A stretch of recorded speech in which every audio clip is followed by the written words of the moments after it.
This is terrifying. I had a really weird experience when I was traveling through Europe last year. I was in Prague at the time, and I was staying in an Airbnb that was about a 20 to 25-minute walk from the train station. But the very first night I was there, I decided to go check out the city, so I grabbed my things and I headed out. It was like 9 p.m., maybe 10 p.m., and the place was pretty dead. Like no one was outside. The shops were all closed, stuff like that. So I'm walking around this creepy neighborhood and I'm starting to get a little bit scared. Because I do want to know where I am, I don't know where I'm going, and it's just like super dark and creepy. And I start hearing these footsteps behind me. I could hear them getting closer and closer, but I couldn't see anyone. So finally, I turn around to look and there's no one there. But then, I keep hearing these footsteps.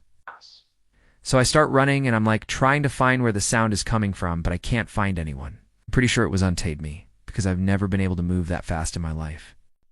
And then I just remember thinking, why would someone be chasing me? Why would someone be trying to follow me?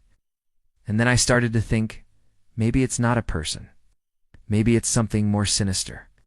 And then I came across this bridge, which I have actually drawn a picture of before. This bridge goes over a canal, but it was totally dark. You couldn't see anything. And I started to run across the bridge, and then I stopped because I could hear the footsteps stop as well. And then I could hear them again starting from the other side of the bridge, like they were coming towards me again. And this is when I started to freak out. I turned around and looked, but there was nothing there. I'm trying to convince myself it's not a ghost. It's not some evil spirit that's haunting me. And I start to turn away again. But then I see this figure in the distance that starts to walk towards me. And I can't tell if it's a man or a woman, if it's young, if it's old. I don't know who it is. All I know is that I am frozen in place with fear. And as this person gets closer and closer, I can hear their breathing. They're breathing heavily, like they're exhausted.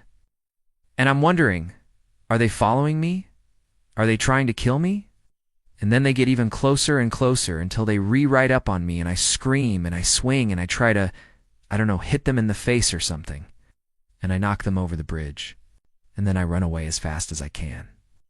I ran all the way back to the apartment. I didn't stop. I didn't look back. I didn't want to know what was down there. I got home safe and sound, and I locked the door, and I was shaking for a while. I told my friend what happened. She thought it was hilarious. But then I never saw that ghost again. Every single time after that I walked past that bridge, I would hear those footsteps. But I would never see anyone. It was always just the footsteps. And then I would hear them stop once I passed the bridge. And I thought, maybe I'm crazy. Maybe I did imagine this whole thing. But then, whenever I went back to that bridge, the same thing would happen. And I still to this day have no idea what those footsteps were. Have you ever experienced something similar? Let me know in the comments below. I also drew a picture of the ghost I saw. Now let's sketch. Okay, so I started off by doing a very rough sketch of my interpretation of the ghost. I went ahead and added some basic shapes and lines to show the general flow and direction of the body. I wanted to capture the essence of the ghost, which I only got a quick glimpse of. I thought it was important to focus on the overall feel rather than adding too many detail. Next, I began to fill in some of the negative spaces, paying attention to how the shapes and lines created a sense of movement and direction. This allowed me to add some depth and dimension to the sketch without going into too much detail. I wanted to keep the sketch relatively simple, but also convey a sense of unease and mystery.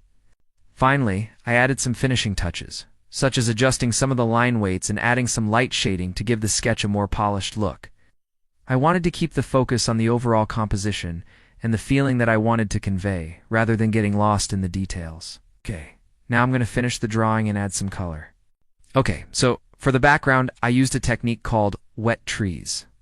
I mixed some dark greens and some purples and some blues and some blacks together, and I just sort of smudged them onto the page. I didn't worry about any kind of detail or realism. I just wanted to create a wash of color that would set the mood for the drawing. Then I started to fill in the ghost itself.